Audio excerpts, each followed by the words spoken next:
My name is Tid, 30-year-old, and still single. After graduating from college, I started working as a salesperson at a company. The main products of my company are metalwork, creating parts used in various machines. It's a pretty well-known company in the industry, with stable performance. I've always done well in sales, though saying I've never faced tough times would be a lie.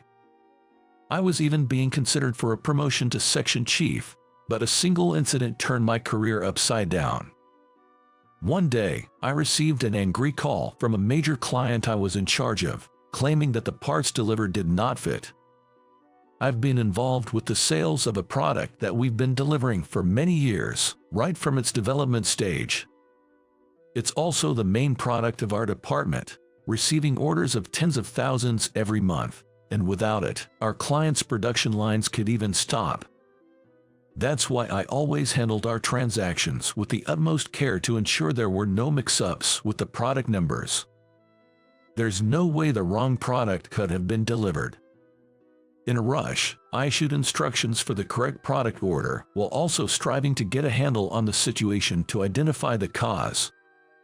Upon investigation, I found a specification change document with alterations that made no sense, and on it was a signature that wasn't mine. It turns out, a coworker from my cohort, Ethan, had apparently contacted the client under my name to communicate changes in specifications.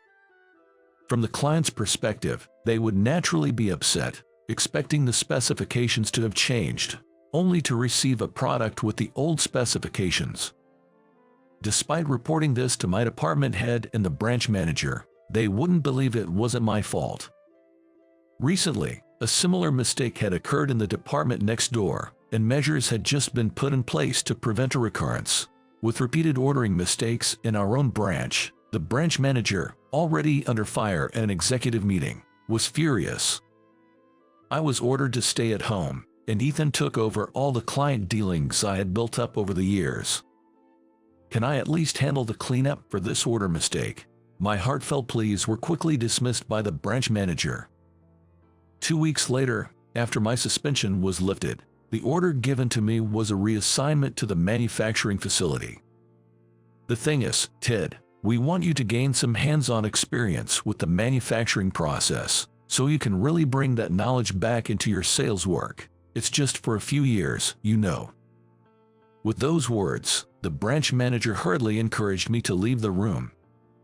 Being shifted from sales to the factory floor was effectively a demotion, and no one in the past have ever returned. I was prepared for this, but it still hit me hard. I was so shocked that I considered resigning right away, but that would have played right into the hands of the branch manager, my supervisor, and Ethan, and more importantly, it would have felt like betraying all the clients who had helped me along the way, so I held back. I have to repay them by making quality products on the factory floor. With that thought, I decided to take on the job at the factory. The factory workers, knowing I came from a sales background, didn't hide their disdain for me from the start.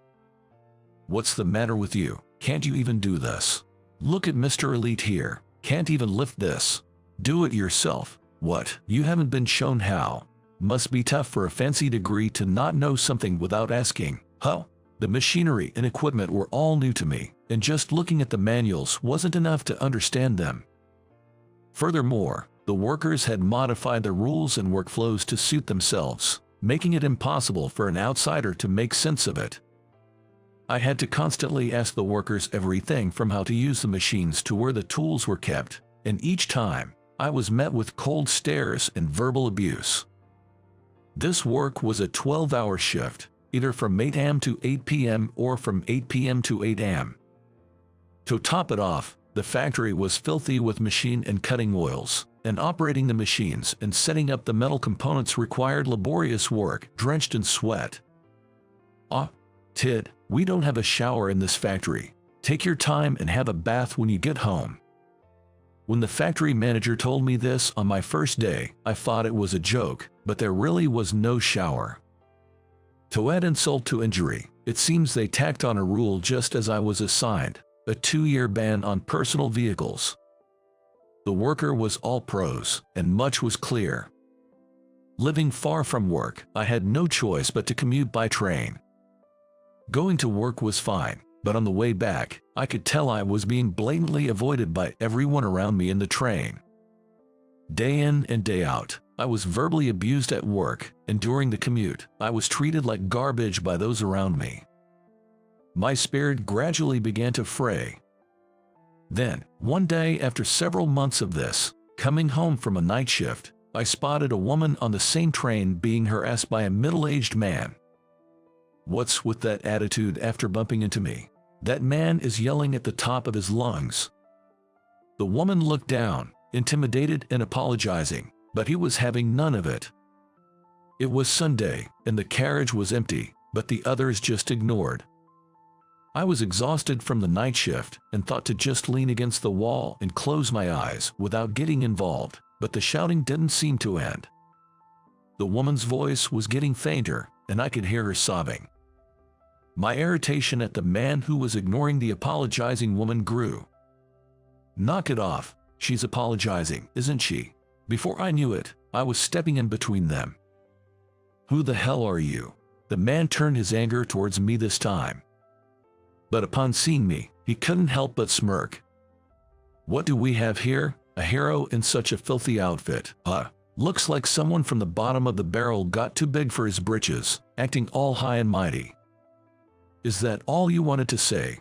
I had no intention of denying it, but I couldn't stand people who belittled the work of others, no matter the job. In fact, the reason I was able to achieve results as a salesman before coming here was thanks to the workers who were covered in oil and sweat at the factory, something I had come to realize over these past few months. Unfortunately, I wasn't exactly welcomed by those workers. And it seems that these months of physical labor had toughened me up considerably. The guy backed down meekly after seeing me stand my ground and muttered, "Umph, loser," as his parting shot. "Thank you, I didn't know what to do." The woman I had helped approached and spoke to me. "It's nothing, really, just, don't get too close." I was fully aware of how dirty my attire was without her needing to point it out. But she didn't seem to mind my appearance and came up to talk to me anyway. She introduced herself as Karen, apparently a 28-year-old office worker in a downtown company. She usually commutes by this train as well, but it seemed that today was the first time she had seen me. "Do you usually take this train? What time do you normally ride?" I was at a loss for words. When I explained that my schedule varied because I worked both day and night shifts, she was surprised. I thought factory jobs were just from morning till evening. I didn't know there were factories that operated differently. I wanted to ask why she thought that, but she got off at the next station. "Let's chat again if we ever end up on the same train again. Thank you so much for today." Saying this, she continued to wave and bow until she was out of sight. I never thought we'd see each other again. But strangely, we started running into each other a lot on the same train. Once we recognized each other, we struck up conversations and exchanged numbers, eventually hanging out in our free time. We opened up about our lives too. I learned that her family owned a small workshop in a little town, and that she was expected to take over since she didn't have any brothers, but she wasn't interested in doing so. I also shared about the various jobs I've done and why I was currently working at the factory. It turns out her father's workshop was a day operation only. No wonder she was so surprised about night shifts. Over time, I became quite attracted to Karen's character, and it seemed like she grew to like me as well. One day, Karen looked more serious than usual and told me she wanted me to meet her parents. And she also wanted me to see the family workshop. When I visited her home, Karen's parents were really welcoming and friendly, even though it was my first time meeting them. And then, suddenly, Karen's father said he had something he needed to discuss with me.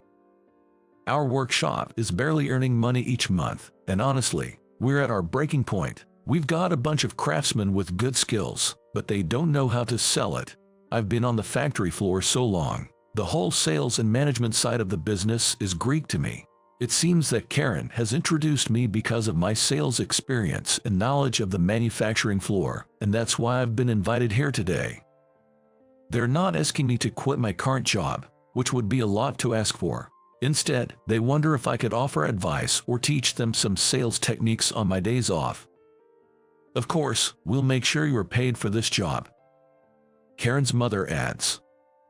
It seems like she's the one who handles the finances. After giving it some thought, I decided to accept their offer.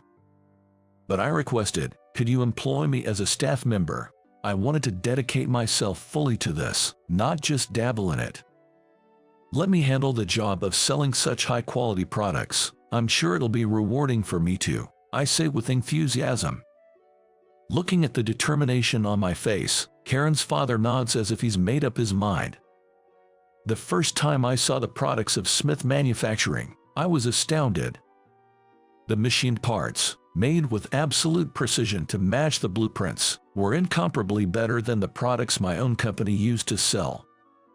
And that was accomplished without any significant manufacturing equipment to speak of. I heard that despite their quality, they were being sold for less than half their worth. The thought that such excellence was being overlooked in the world seemed like a loss for society as a whole. With that in mind, I quickly prepared my resignation letter and quit my job. The elites sure lack patience, don't they? The manager chuckled. When I went to the factory to sort out my properties, not just the workers but also the factory manager threw sarcastic remarks to me. But none of that reached my ears. I was too caught up in the exciting opportunity I had found. When I visited Smith Manufacturing, the president and all the employees welcomed me. And it seemed like Karen was pretty happy too. You helped me out in the train, and now you're stepping in to help my dad's family business. I finally felt like I found where I belong after losing it for so long. Right away, I used the network I built during my sales days to pitch our product line. From my brand new desk in a small office, I called around to various contacts non-stop. On the day of the appointment, the person who showed up was a contact from a company I used to deal with. It's been a while, Ted. Who would have thought we'd meet like this? I had been doing business with Steve for about 8 years since I started at my previous job. Now he's working in a small town workshop. Despite being busy, he made time to meet because of our long-standing relationship. So, how's it going? Has the company been managing okay without me? It was meant to be a light joke, but the moment I said it, Steve's face clouded over. Well, I mean, they're doing all right, I guess. The guy who took over for me, Ethan, seemed to have caused quite a few problems in just a few months. There were delays in delivery, and many products were delivered as special acceptances because they couldn't meet the expected tolerances. Mistakes in quantities were common, and he even managed to send a delivery to the wrong factory once. Thanks to Steve's efforts, things had been kept under control, but he said, "We're about to reach our limit. None of this happened when you were here, Ted." Steve looked pretty down. That's also why I was so glad to hear from you, Ted. I'd only heard from Ethan about a job transfer, and you didn't even say goodbye when you left. I'm really sorry about that. I was ordered by my boss not to contact any clients, but it was incredibly rude, to say the least. So, what's this thing you wanted me to see? Steve initiated. I silently laid out the product samples I had brought on the desk. This is, wow, incredible. Steve's reaction upon seeing them was the same astonishment I had felt the first time. He was amazed by their quality and precision. This shape, this precision, it's unbelievable. And his amazement grew when he learned they were made in a factory that only had outdated machines. I'll talk to my boss right away. Honestly, he's also fed up with our current supplier, so I'm sure he'll be on board with this. Oh, I'm sorry, I mean for you, Ted. Don't worry about it, I'm with Smith Manufacturing now. I said it firmly. At the next interview, alongside Steve, the head of the procurement department was also present. Caught off guard since I wasn't informed beforehand, I was surprised, But that executive made an unexpected proposal. "You're Ted from Smith Manufacturing, right? I've heard about you. To get straight to the point, we want to sign an exclusive contract with you." I was taken aback by the sudden offer. Here's what I was told. "There's a certain company and a supplier. You know who I'm talking about, Ted. We've been getting poor quality from them, so we'd like to switch our entire order to Smith Manufacturing. I hear you've been making parts with old equipment. It may be a bit forward, but would you consider taking on funding from us to upgrade to the latest machinery? We're looking to have you supply most of the parts for our products moving forward, as we'll need a larger quantity. Please continue to produce the top quality products you're known for," he said, bowing his head. I was so overwhelmed by the rapid developments that I couldn't think straight, but once I regained my composure, I bowed deeply and shook hands, saying, "I look forward to a good relationship in the future." I headed back to the company and reported to the president. He was surprised, seemingly at a loss for words, but he tearfully thanked me, saying, "Thank you, Ted, thank you." "President, the real challenge is still ahead of us. We all need to learn how to use the new machines." Initially, the craftsmen were hesitant about the change in their environment. But that was expected. They take pride in their work. Plus, they're all pretty up there in age. There was resistance to using the new machinery. But after I earnestly persuaded them, they agreed. Never in my dreams did I think I'd be learning to use new machinery at this stage of my life. This new salesperson sure has a tough way of using people. Huh? The top skilled craftsman, Mike, who's the same age as my dad, just cracked a joke about it. But despite his words, he seemed thrilled that their products were being recognized by the world. Who would have thought our little workshop would be supplying such a big client? Even the president didn't expect to land such a big contract, but it's only natural for this workshop, with its highly skilled craftsmen, to get the recognition it deserves.